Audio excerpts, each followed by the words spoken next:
Good afternoon, everybody. Holly Fogel here, 1 Hour Coach. Coming to you with a buyer conversion class today.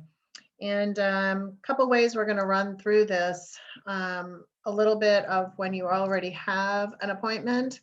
And then we're also going to weave in the process for converting online leads and a system that you can follow until you're actually able to set that appointment. So I'm just going to give you some tips on how to accomplish that. So I'm doing a little bit of a spin on the conversion today. I know that it's a momentum course, and I'm going to weave in some of the momentum material. But as many of you may know from previous times that I've shared this, uh, my Let's Play Ball strategy for working with buyers in a systemized way so that you can elevate the client experience is also very near and dear to my heart because I suffered so much in the beginning of my career at the buyer conversion process. So after I adopted this system, I have taught this over and over again, and I've really been able to enjoy not only the success I had with this system, but also in sharing it with others. So it's going to be a little bit of a shortened Let's Play Ball. Many of you know that this is a 3-hour CE course. I'm not going to be teaching 3 hours today, so it'll be a little bit shortened, but I'm really hoping to give you some ideas and systems to put in place so that you can repeat a high level of service. That is what's going to ensure your client gets the best experience, and experiences are typically what is referred, not necessarily the outcome. So a lot of people help people buy and sell homes. A lot of people don't get referrals. Referrals are awarded based on the experience that you are able to lead your clients through. And that's what we're going to talk about today. So when I talk about Let's Play Ball, it's really, I've used the baseball diamond as an analogy because what we're going to do is systematically move our clients from home plate to first to second to third, and then back to home, put them back into our dugout database, and really start the client relationship from the point of closing.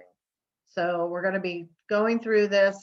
You'll have access to any of the materials that I discuss in here. You'll also be able to watch this recording and refer back to this as you need to in the future.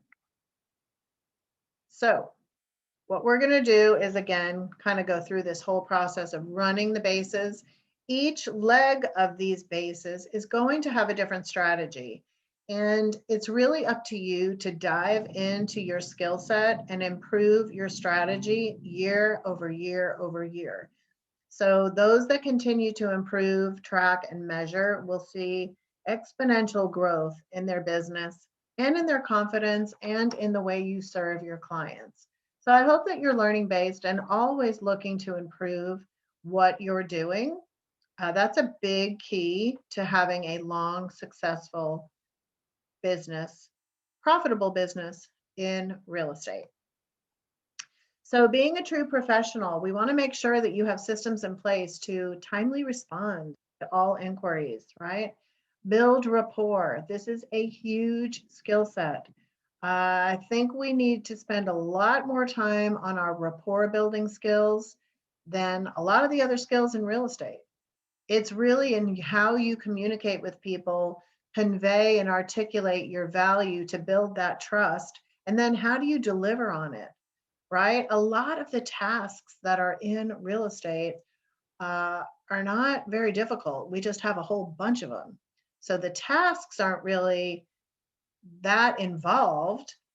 We have over 184 tasks, maybe more, that we have to really go through when we're serving our clients. But it's really in how you communicate, how you lead, guide, and protect your clients that really is going to set you apart.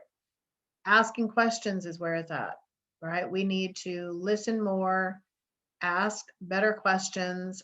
And what I've noticed in the agents that I have worked with and just all friends that I have that are agents, what I notice is that my high level producers or business owners, however you want to look at it, but the people that have gotten really good at this business are really good communicators.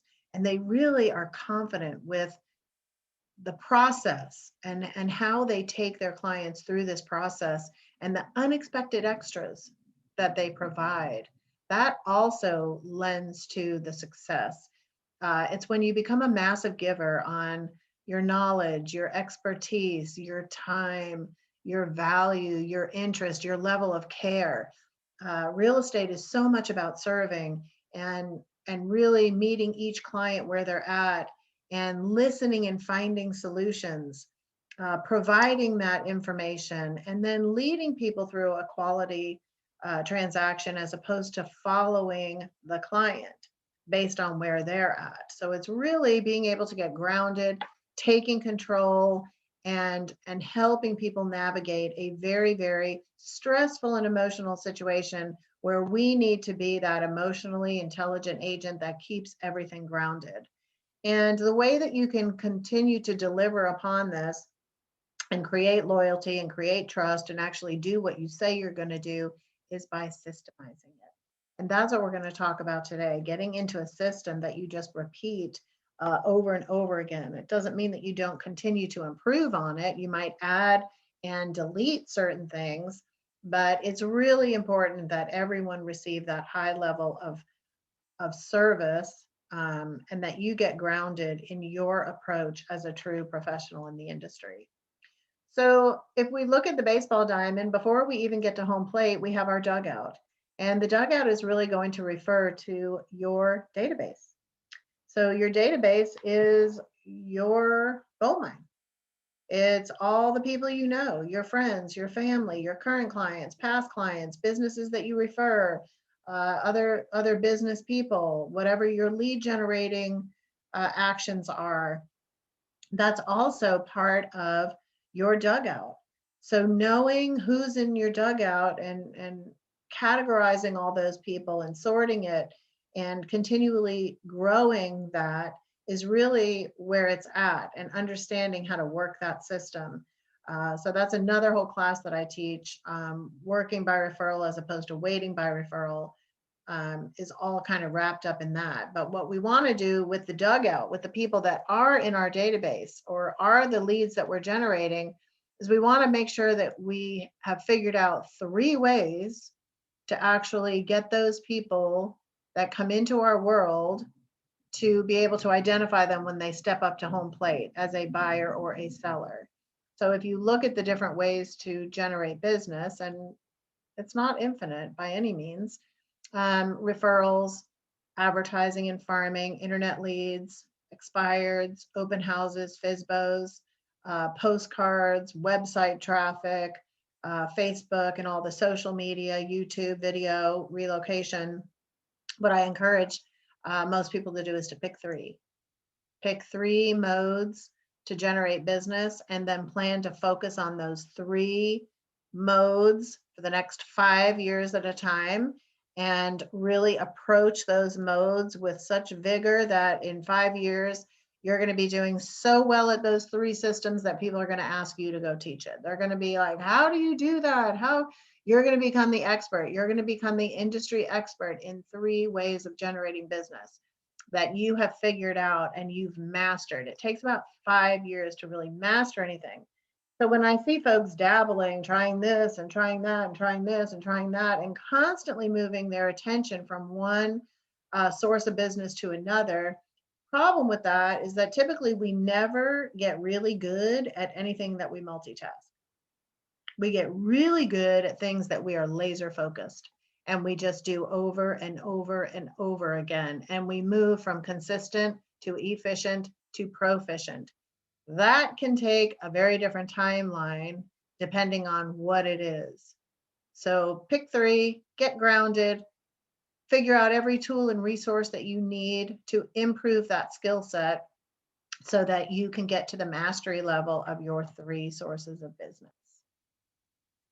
So after we have figured out our lead generating activities, then what's going to happen is we're going to do the activities 2 hours a day, 5 days a week, 2 hours a day, 5 days a week. We're going to just continually do that. We never stop that. It's 10 hours a week of active, proactive lead generating activities that are designed to get people and to be able to identify people as they step up to home plate and say, hey, I'm ready to buy a house. And it might be someone that walks into an open house. It may be a referral. It may be a social media lead. It may be someone responding to a postcard. It's all different ways that they're going to identify themselves, right? And you can use this same system with sellers, but today we're going to focus on the buyer conversion portion of it, not the seller. So here they step up to home plate. Now this is where you go into action. And what you're going to be doing is you're going to be going through this process right here of building rapport, determining motivation, establishing their specific needs, committing to their timeline, and then in continuing to invest a lot of time.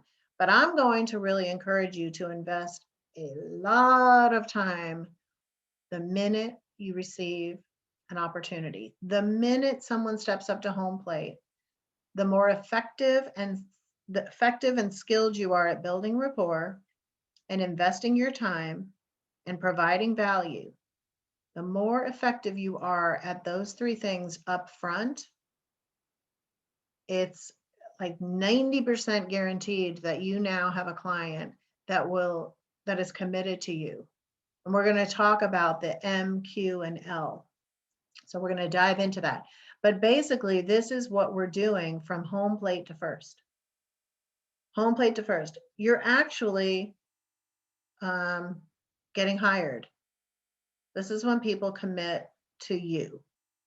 And I see a lot of people trying to jump to all the other bases before they've actually even gotten the commitment that someone wants to work with you. And I know that we typically use the buyer brokerage to ensure that now I've been hired, but you can identify the fact that you've been hired even if that document hasn't yet been signed, which of course is woven into this process. That's going to be done at the strategy session. However, a lot of times we want to jump to all the other bases before we've actually secured a working relationship. And that's where a lot of frustration occurs, is that we think people are further along in their relationship with us before they really are. So I'm going to encourage you to really go top heavy on the time that you invest with people the minute you meet them. And this is a skill. Some people are very uncomfortable building rapport and investing time before they know if this person can even buy. Oh, they're not looking for another 9 months. I'm not going to spend any time with them now. And it needs to be opposite. You need to be willing and hopefully excited to explore everyone where they are and enjoy wherever they are in the MQL status. One thing I do want to remind everyone that is so important, and this is where a little bit of momentum comes in, is that this right here, this screen here is your ultimate goal, and that is to get face-to-face, to have a strategy session with every buyer that you meet. So I wanted to put this in here in the beginning because everything we're going to talk about after is designed for you to be ultimately face-to-face having a strategy session with your clients.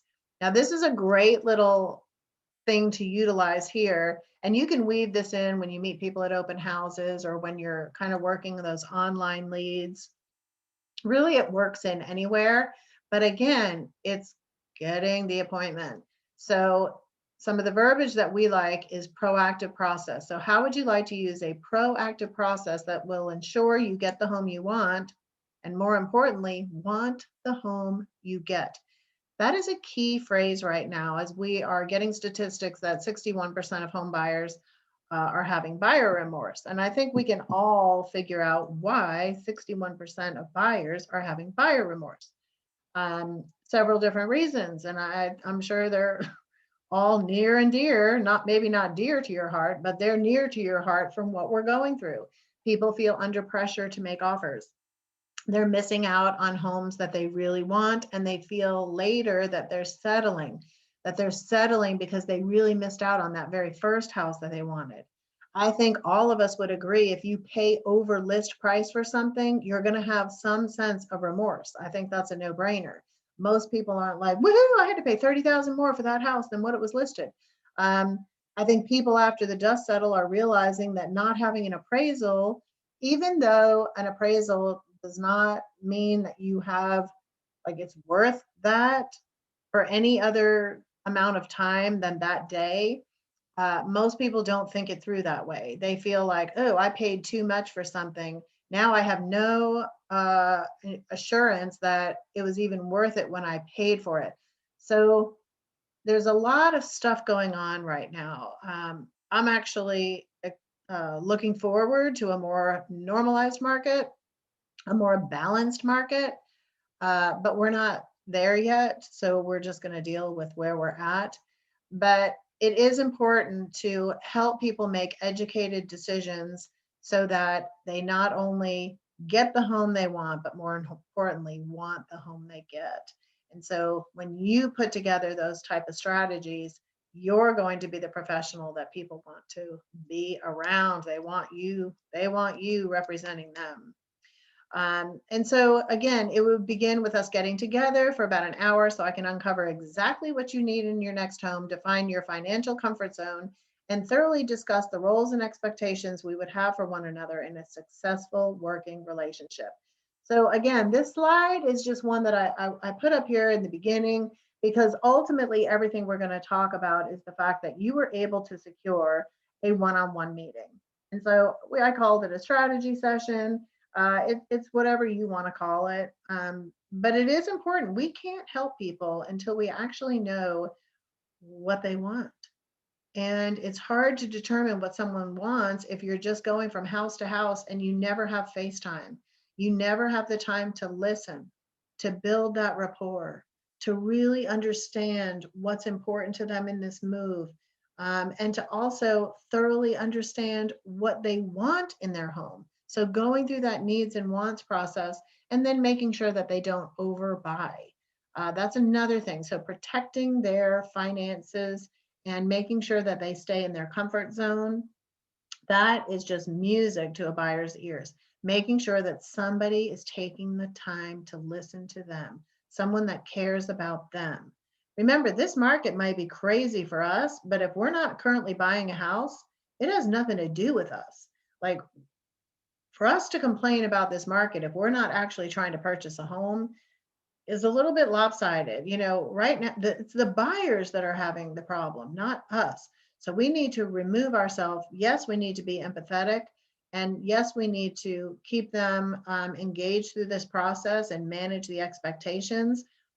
But we don't really need to be complaining about the market.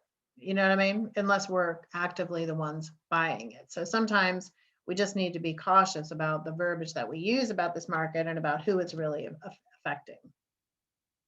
So home plate to first. Again, this is the biggie, building rapport. Some people just have a natural gift for it. And as I'm in a new area and meeting a lot of new people in the activities that I'm a part of, it's kind of interesting to kind of identify the people that it's easy for them to start up conversation. They can talk to anybody, and the questions that they come up with, and just in a social setting, has been really fun and to identify, especially as I'm training on this stuff. I'm always kind of looking for, little tips for myself to be able to share with others on what I'm hearing, or to improve on myself, to improve my own skills. But the best thing to do is to make a long list of questions that you've practiced. If you're on the phone, you can have these right next to you. You can laminate these and keep them handy until you get really good at navigating and maybe operating a little bit more off the cuff. There's nothing wrong with having props and having tools to help you get better. That's how you master things, is you help yourself.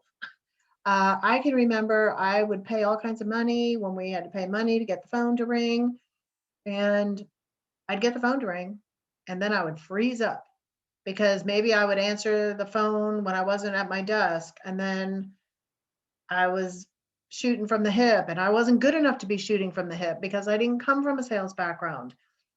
So I would actually pay money to get the phone to ring, and then I would miss out on opportunity after opportunity because I couldn't get it to the next step. I wasn't good at asking questions. So I literally had a full long sheet of a ton of questions that I could look at as a quick reminder, and I had that laminated. And I kept that with me for a long time. I just had to admit that I needed to work on me. I had to work on my skill set. So there's nothing wrong with making sure that you're helping yourself, right? Get better. Because in helping yourself, you're ultimately helping the client. So this is not an all-inclusive list. This is just kind of to get you thinking about what you may already be doing. And then if you're new to the industry, maybe these are things you didn't think about. So again, when we're building rapport, rapport isn't have you gotten approved with a lender? That's the quickest way to end a relationship, is to ask people about their financial ability to purchase a home. So I would definitely encourage you to keep that at the bottom of the list, where they've kind of gotten to know you and you're taking an interest in them before you know whether they can even purchase a home. What has you making the move? Where do you live now? Are you in a renting situation? Do you have a house to sell? Are you in a lease? Okay, great. So when is that lease up? If the lease becomes up and you haven't secured a home yet, do you have the ability to go month to month? Do you know anybody in this area? Do you have friends or family in this area? Where do you currently work? Is this going to be a good location for your work? How'd you find out about this home? Was it online? Did you drive by? Are you at an open house? How'd you hear about the open house? You always want to ask people like, hey, how'd you find this house? Right? They may be inquiring off of the internet and it may not be your listing. So you need to kind of figure out, how they found out about the house. How long have you been looking? It's always good to have a frame of reference. Are they just starting today? Have they been in this for 6 months? That kind of tells you a lot about, where they are in the process. How have you been going about finding your dream home? So how have you been going about? Have you been using the internet, going to open houses? This question right there is one question that will help identify as to whether or not they're already in a working relationship with a realtor. I'm not going to ask them, are they working with a realtor? I'm going to ask these roundabout questions that will expose whether they're working with a realtor, but I'm not going to put them in a position to easily like knock me out of the list by saying, are you working with a realtor? And they can easily kind of fib and say, yeah, I'm working with a realtor. Or, yeah, I know, or everybody knows a realtor, right? So I don't want to ask that question. I just want to find other questions to ask in a roundabout way that will expose whether they are, especially as I'm trying to build rapport. Maybe they like my energy better than they like the energy of a friend that's a realtor that they haven't really started working with. And we've done all kinds of talk about this. So I'm just going to ask other questions that will they will let me know if they're working uh, with a realtor based on the type of questioning. Do you know your monthly budget? So this is a great question. I think a lot of people think they know their sales price range, but they might not. If they have an FHA loan, there might be mortgage insurance, and it's going to put them in a whole different price range. They may think that they can afford 300, but when they add the HOA and the taxes, they can't afford 300,000. Or 300,000 may be way lower than they thought it was, and they can spend more for what they're looking for. So I always like to keep people in the monthly payment rather than the price. So unless they're paying cash, I'd rather keep them on the payment. People live in the payment, not in the price. So I just like to know, have they thought about their monthly budget? I can always backtrack that into a sales price with the help of my lender. Do you have someone sending you the off-market homes and coming soon properties? So this is a great question, and this is also going to expose whether or not they have a realtor, They're going to say, oh, yeah, Sue, my realtor sends me stuff all the time. Oh, fantastic. I'm so glad that you have a full-time professional helping you through the complexities of this crazy market right now, or of this low inventory market. Maybe not crazy. I'm glad you have a full-time professional that's committed to helping you through the low inventory market. And you can use that sentence for whatever market it is. I'm glad you have a full-time professional helping you through the complexities of a high inventory market. There's complexities there. There's complexities in a normal market. So you would just say, I'm glad you have a full-time professional helping you through the complexities of a real estate transaction. I know there's a lot of moving pieces and a lot of moving parts. So I'm glad you have a professional working, looking out for you. Now that's great because now you just articulated you're full-time, you understand the complexities. You confirmed that they're getting these off-market properties. It shows a little bit about you.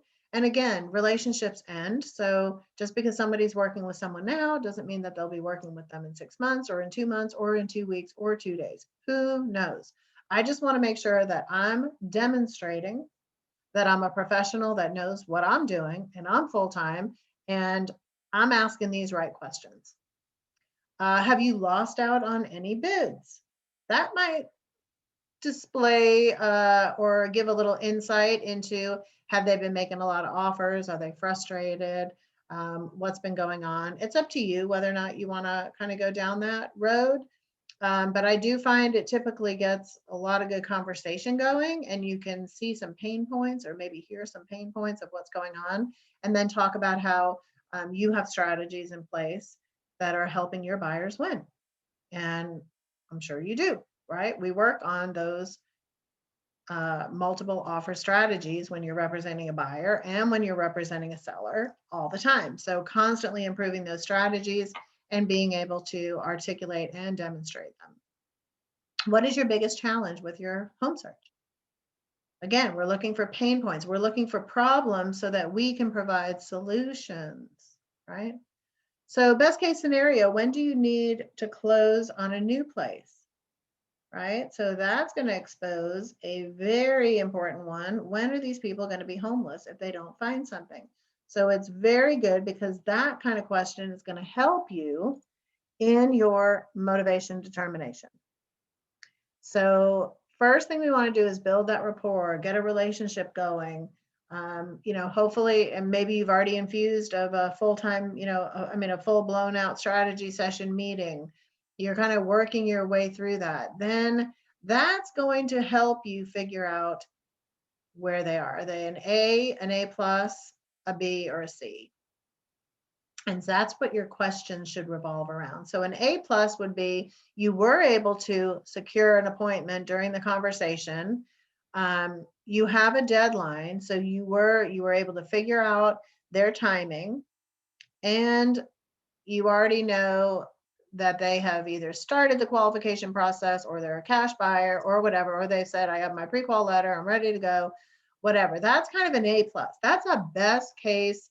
I won the lottery at my open house. I secured a new client. I got an appointment. I know exactly when they need to move in, and they're already qualified. So that's an A plus. So you're off to the races, and you now have a great client. You have a meeting set up. You're like 99% sure we're moving on to the next phase, and you're going to be hired.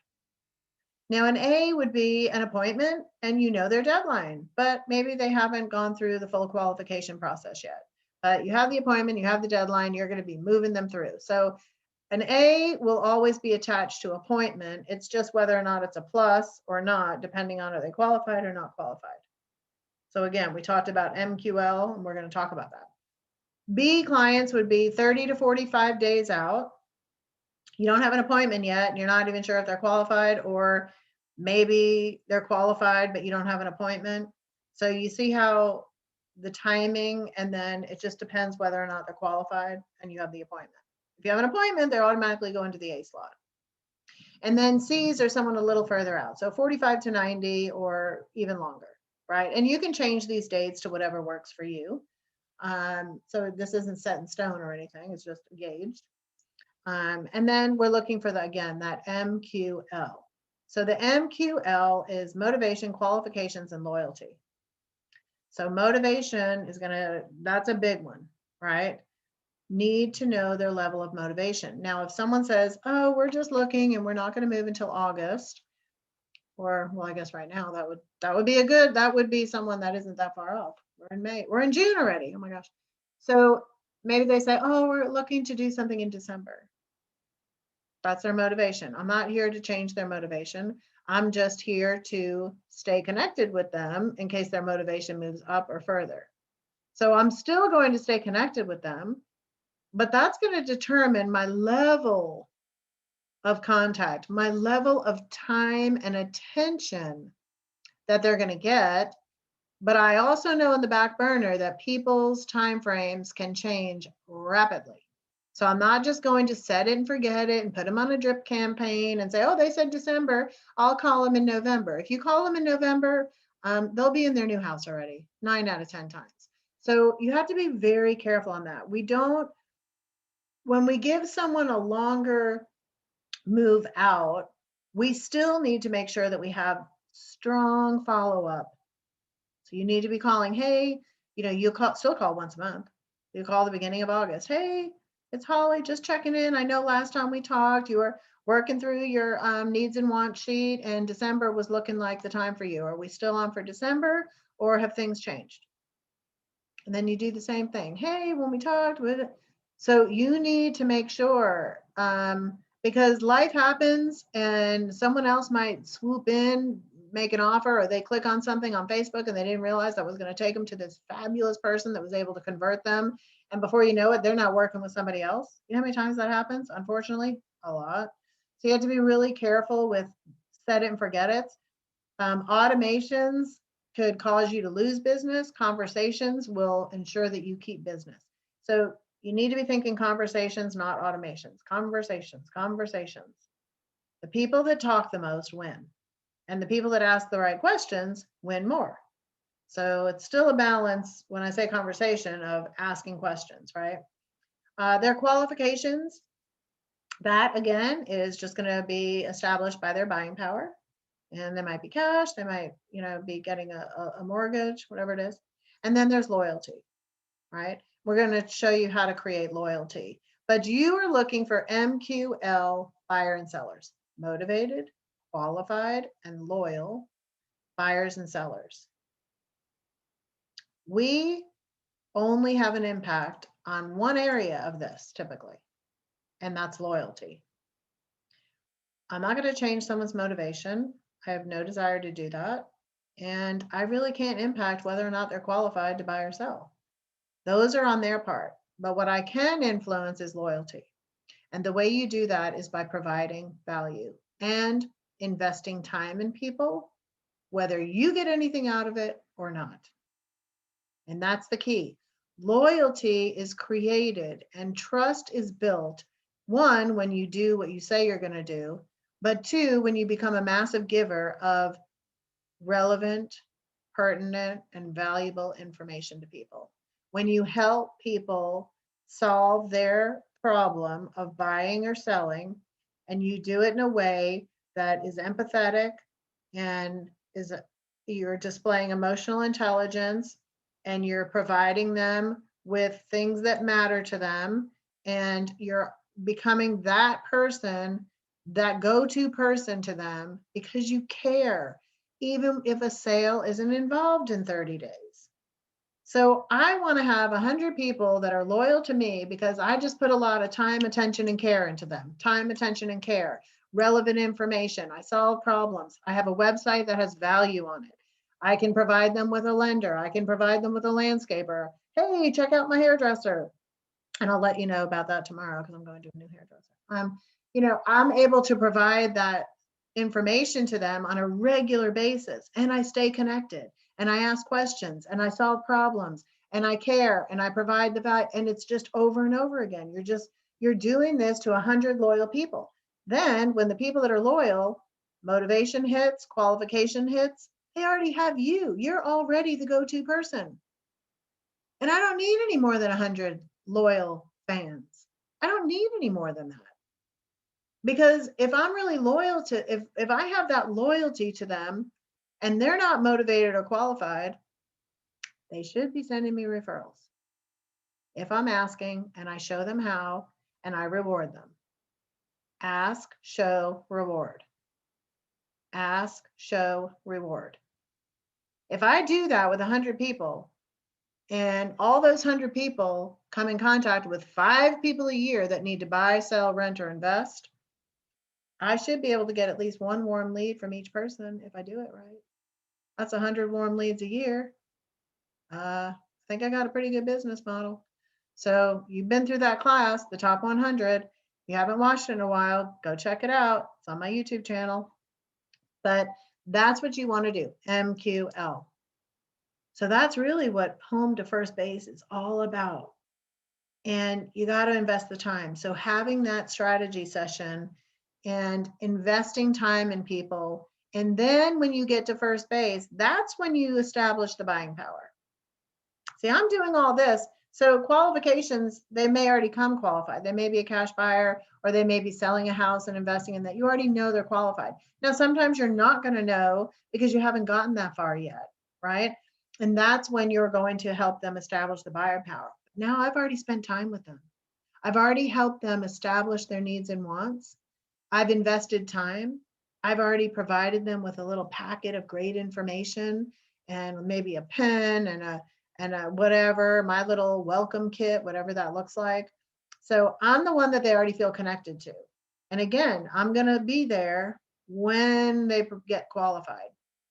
Now, they may just be a phone call away from being qualified. I don't know, but I'm going to treat everybody the same. And I'm going to give everybody the same opportunity to become loyal to me, and I can become loyal to them. So that's the mindset that we're trying to do there.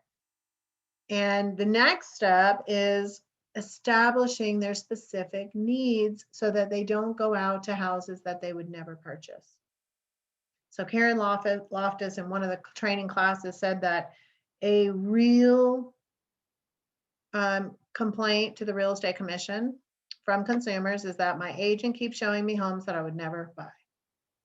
That is a real complaint. I think she said it was like the number 4 complaint or number 3.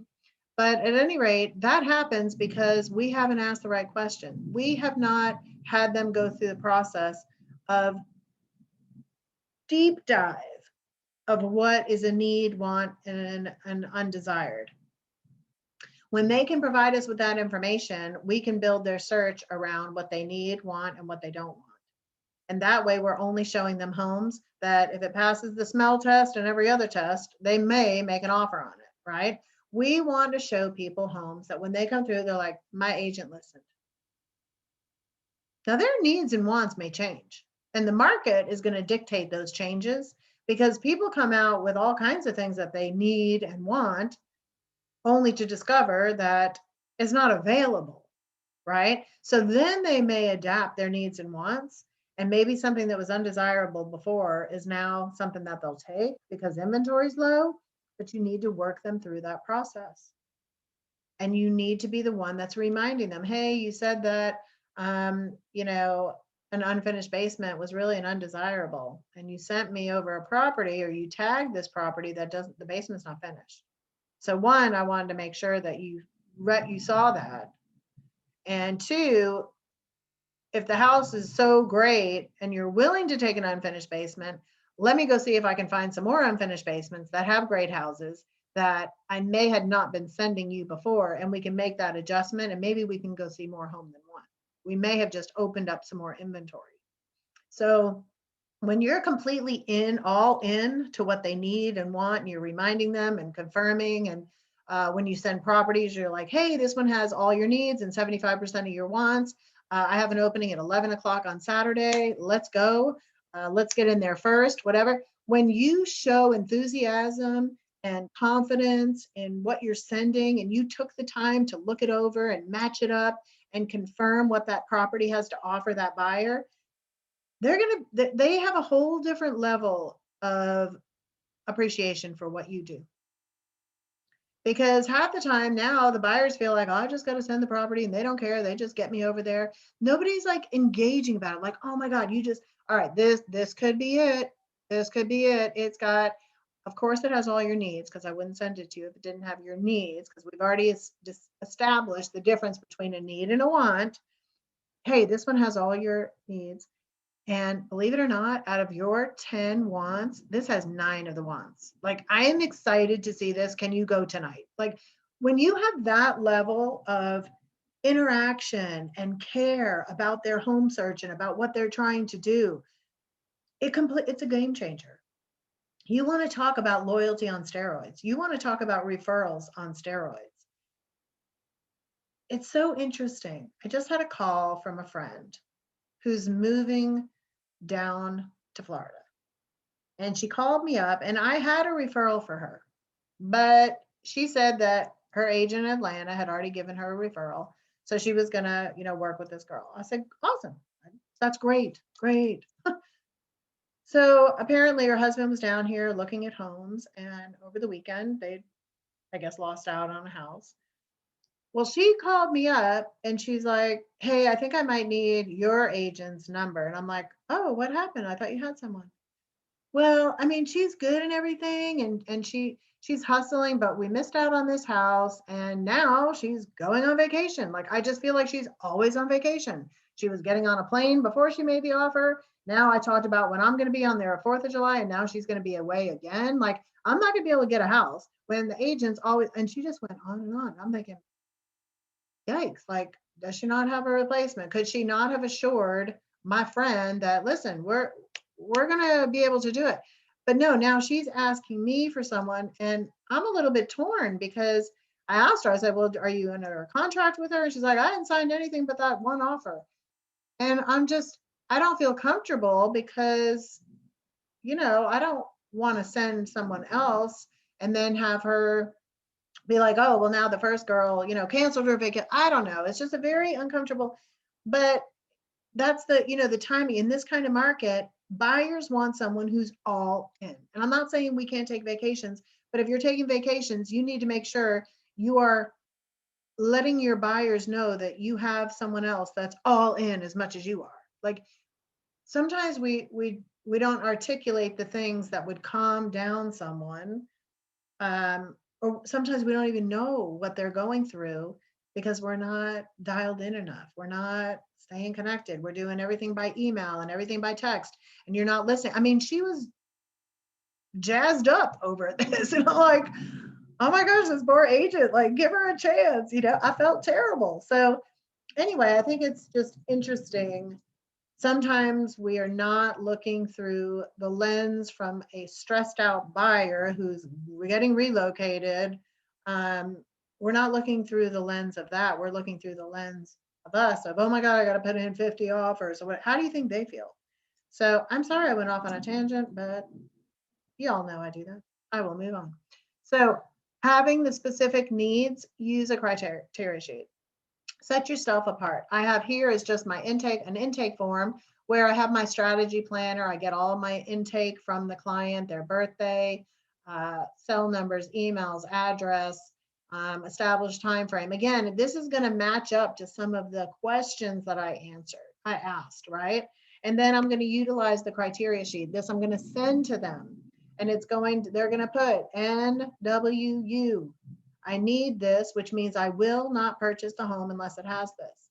I want this kind of bad, but I'd be okay if I can't get it. And then like, if it has this, please don't show it to me.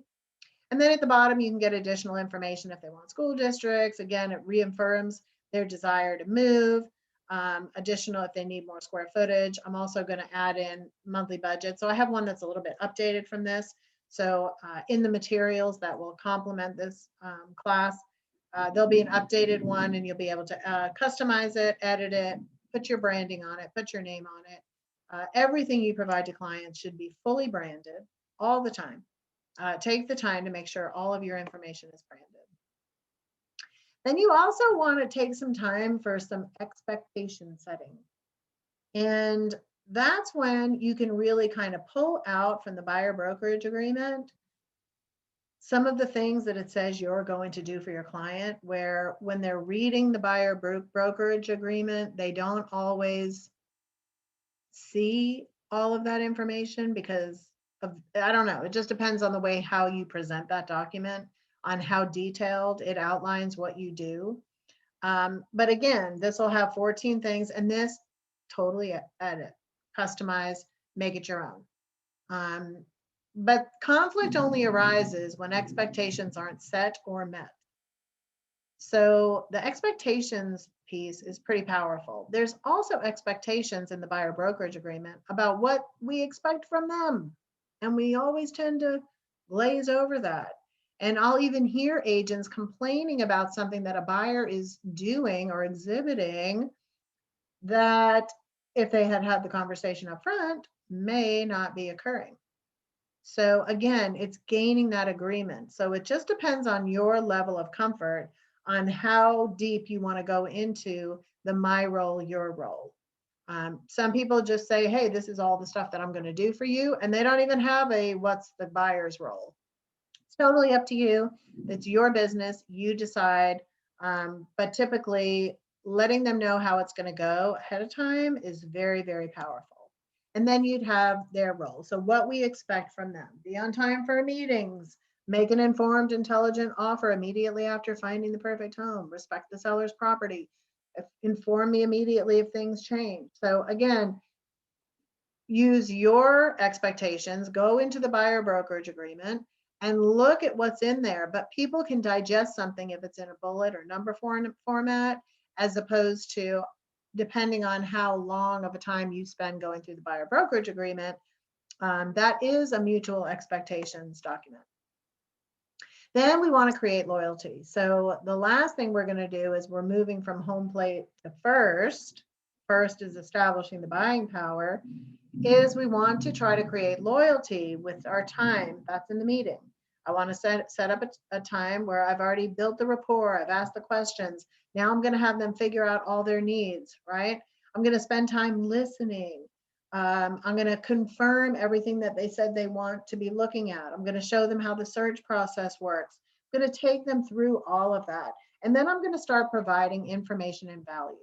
This is going to seal in the connection of loyalty, because I'm going to be answering questions that they're going to have, but I'm also going to be providing nice, professional marketing materials to back up my business. So the first thing we're going to do is put them on a saved search, right? That's a no-brainer. So if you get an internet lead, the very first thing you're doing is putting them on a saved search based off of generic criteria until we can have the strategy session, but that connects them to you. You need to be monitoring all those properties that are hitting their inbox with enthusiasm, clarification, comments, asking for an appointment time. Really drilling in on those online leads. You have to be very, very active with them and conversational. Video is a huge way to break through the lead generation of online leads. If you haven't used video yet, I encourage you to break through and utilize video. Your conversion rates will go up markedly. So that's something that's very important. The criteria sheet. Get that branded, get that to them either in person, online, put it into their dashboard, however you're going to utilize that. We have the whole FAQs, right? Frequently asked questions, things that are going to come up for them that they may not have thought of. And then you can refer back to, hey, I sent you the FAQs. Now I'm positioned and ready to answer any of those that you want to know the answer to. If you want to edit the FAQs to actually have the answer, you can do that. So you'll get those in an editable format that you can put your branding on it, your information, your name. Very important to have those FAQs. The Why I Work by Referral, another great document, right? Shows them the before, during, and after of how you can serve your clients and reminds them that one of your strategies, which for most agents, not all, is to build a referral-based business. So that's another great document. You may have a buyer brochure, right? Something that you can send via email if you're working online leads. And then at Center, we provide you with the buyer and seller books, $5 a piece. To me, that's when they earn it. They earn the book when they set an appointment and keep it. Now, sometimes people will put that in the mail, right? They've made enough of a connection that they will mail them the book, the home warranty information. You should have a whole buyer pamphlet, a whole buyer packet of goodies that they get. Get the Remax mobile app, the search app that's branded to you. Get that in an email. Tell them to download it on their phone right away. Send it in a text. Have them download you on their phone. Very important to do that. Now there's that extra layer of connection between you and the lead or the person that came to the open house or the person that you just sat down with. So you're going to show them, hey, while you're out and about, let me show you how the search app works. We can communicate through here in real time. So again, having that is huge. A lot of people don't have their own mobile search app. Warranty, lender, closing attorney information, pretty much your support system, your support team, who's on your team. You want to let them know if you have a transaction coordinator, go ahead and provide all that kind of information so that they know when they get you, they get it all. They get from soup to nuts, start to finish, A to Z. I got you covered. Me and my team, we got you. We're going to take care of you. We're going to get you through this process. You don't have to go here for that, there for that, here for that, there for that. I got it all. So present yourself as a unified team that's going to take them through everything. That's the whole benefit of working with a realtor. So they don't have to try to figure it out on their own. So I want them to know right up front, I got to figure it out for you. Maps, schools, local information. You might have some coupons. I mean, you figure out your loyalty package and you get 20 of those built up, and now you got your next 20 leads that earn an appointment. You're ready to go. I always tell people, even if you don't have 20 buyers, put together 20 packets, because now you're putting out to the universe that I'm ready. I'm ready to receive. I'm ready to go. You walk differently. You talk differently. You communicate differently when you're actually prepared. See, a lot of people, when they're getting ready and they're not really ready and they're not feeling prepared, they're not really coming across prepared. Buyers can tell that. So they're going to hold back. They might be like, even in the rapport building stage, if you're not all together and have all your stuff, they might sense that. Now, when we're new, we're all kind of new, and you're all going to go through stuff and you're going to lose business. And you're going to lose business when you're experienced 20 years in the business. That's just part of it. So you just have to be okay with improving. But sometimes just getting ready and being prepared goes a long way. So that's kind of that whole conversion process, right? It's all in the follow-up, rapport building, follow-up, providing value, creating loyalty, right? We have motivation, qualifications, loyalty. So giving and asking, it's a process. It doesn't just happen in 5 minutes. It could take a couple of different times if it's an online lead. It could take an hour in a meeting, right? So let the process lay out, but just stick to your system, stick to your plan. And now when they get to first base, now it's all about establishing the buying power. Have your lender call the client, right? When you first have the conversation about all that, you can even start it by saying, the way I, would ask someone if they were qualified would be, hey, are you paying cash or do you need to secure a mortgage? So I'm just going to assume that they're probably paying cash, or do you need to secure a mortgage? I'm not making any assumptions like, oh, are you pre-qualified with a lender? If I just won the lottery and I'm looking at homes and the first question an agent asks me is, are you pre-qualified? And I don't care, maybe I just have $1 million in cash, whatever. I'm going to be offended. It's going to offend me that one of the first questions is whether or not I've been qualified, because then it makes it sound like if I haven't, I'm a piece of dirt and I'm not worth the time at all for this person to continue talking to me. It's just the worst question. It should be like question 36. So figure out 35 other questions, then ask that. So at this point, going through what that process looks like. First base to second base is all in getting them qualified, getting the letter, turning all their stuff in. North Point can get everybody fully approved before they even have a property. So know what they need. This is a great time to explore. Do we need to use Ribbon? Do we need to use one of these other kind of parties that are out there? Do we need to look at recasting a loan? Like there's so many different strategies out there right now that It's not just about, hey, call my lender and let me know when you're approved. You kind of need to be involved and figuring out, are there extra strategies that you can put in place to help your buyers secure a bid? So definitely stay involved, and your lender partner, I mean, you guys should be attached at the hip, figuring out your whole system about when you have them call someone and what it looks like. Work that system out too. Go and have a preferred lender, and they should become your best friend. And you should know how they work and when they work, and they should know what you expect, and you expect them to make the first phone call, and this is what you're looking for, and this is the kind of letter, and you want that lender to call the listing agent when you're putting in bids and say, hey, if I was looking at offers, I'd be taking this one. I mean, that's what I want my lender to do. I want my lender to go above and beyond and to be very involved in helping my buyers secure that property. So that comes with having a really good relationship with your lender, and spoiling your lender and taking them out to lunch and figuring out that process.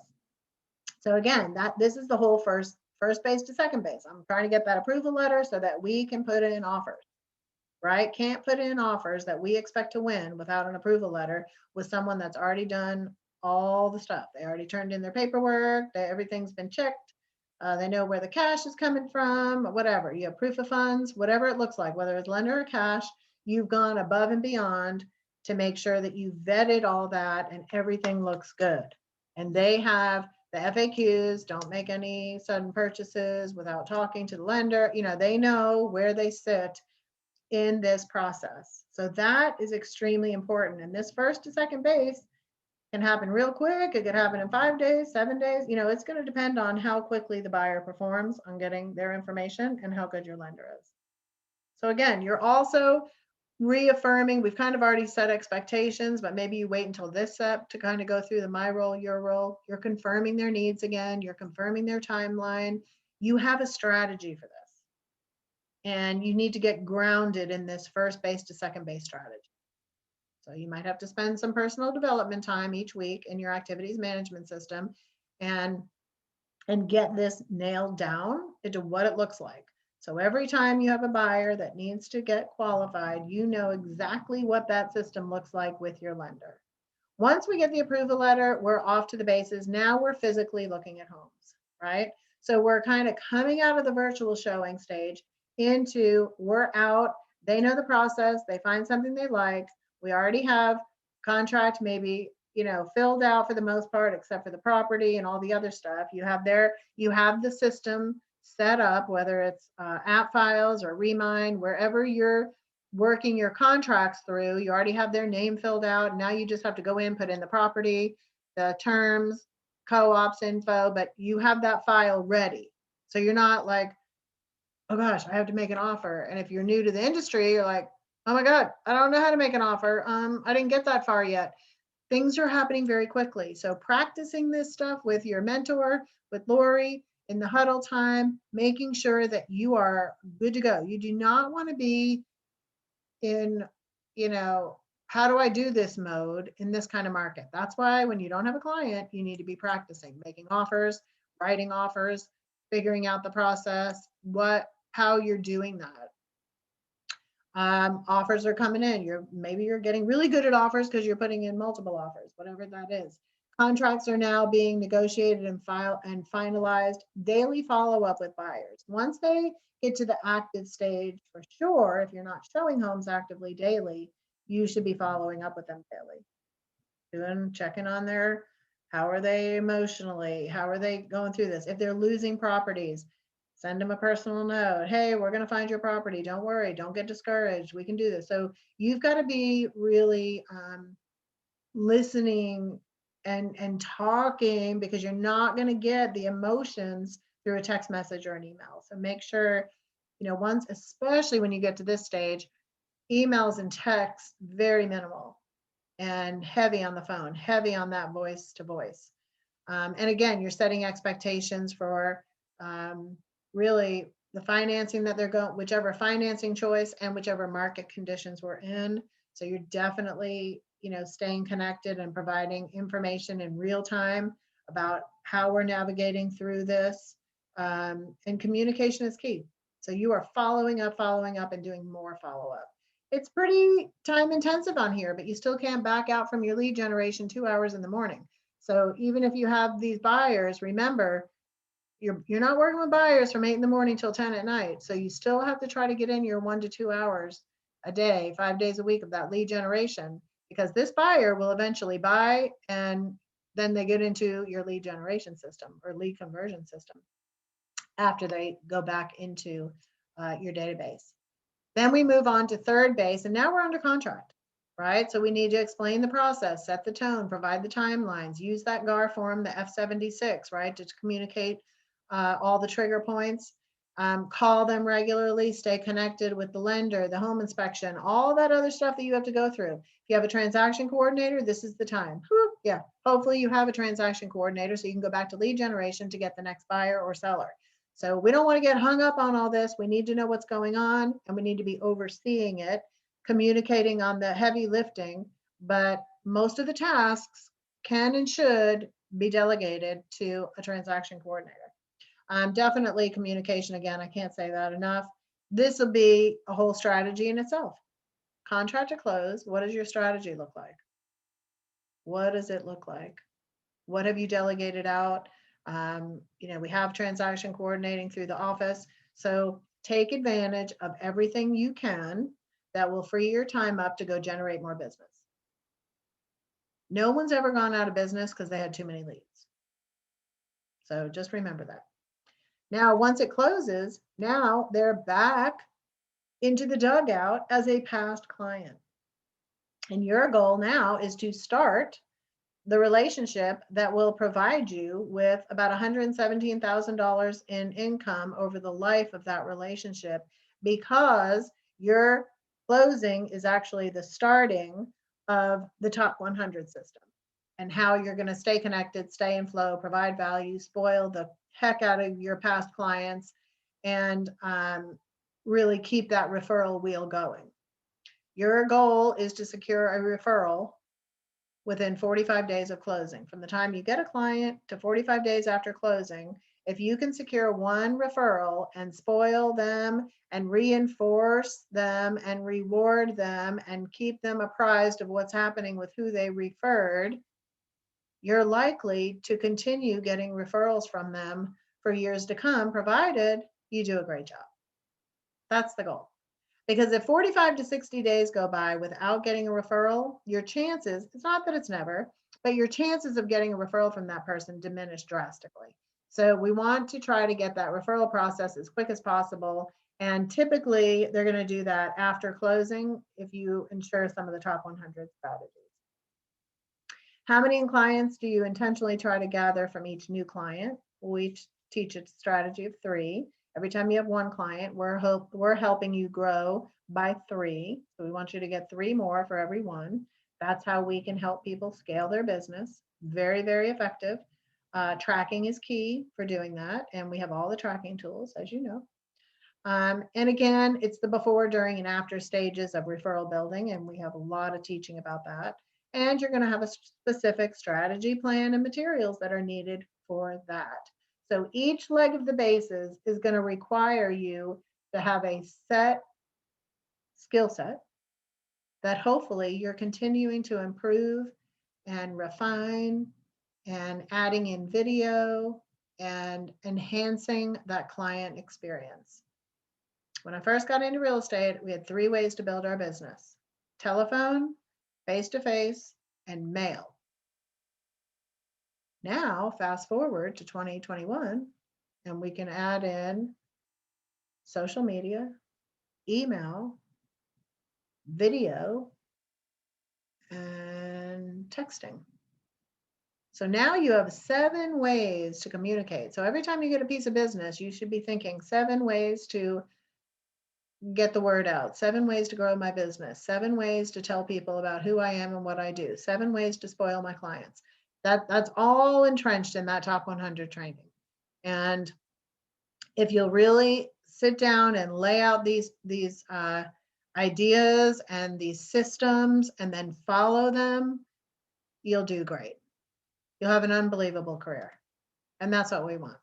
This is a little sheet that we actually used every time we got a client.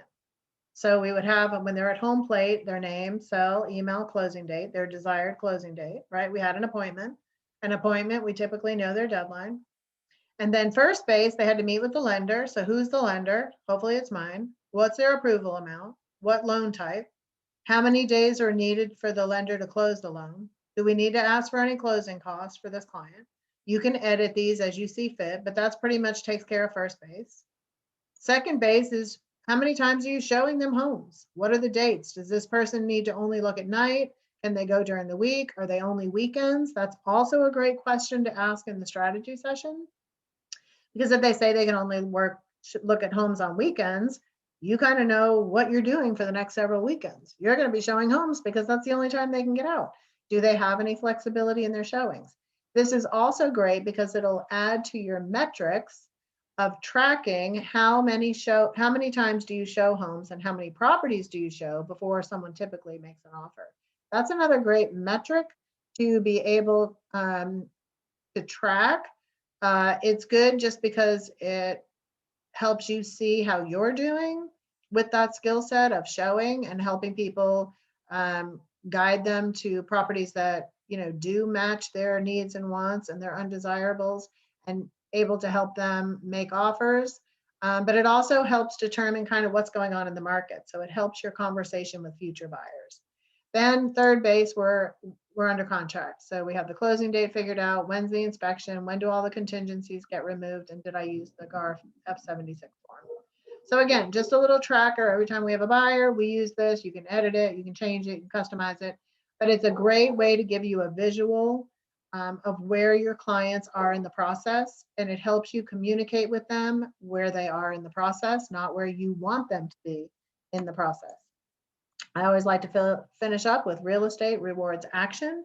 So go get out there, do stuff, right? Figure it out. Get your systems in place, pick 3, get good at those for the next 5 years, work a buyer system so that you can run it through over and over and over again. You improve the level of service you provide, your referrals go up, and you're off to the races having a wonderful, long, profitable career. I hope you've enjoyed this with buyer conversion, and I hope it helps you in your career. If you'd like any of the materials, please reach out. It's Holly Fogel at remax.net, Holly Fogel at remax.net, or one of the other emails that you may have for me. This is information that I certainly hope has helped your business. We will talk to you soon. See ya.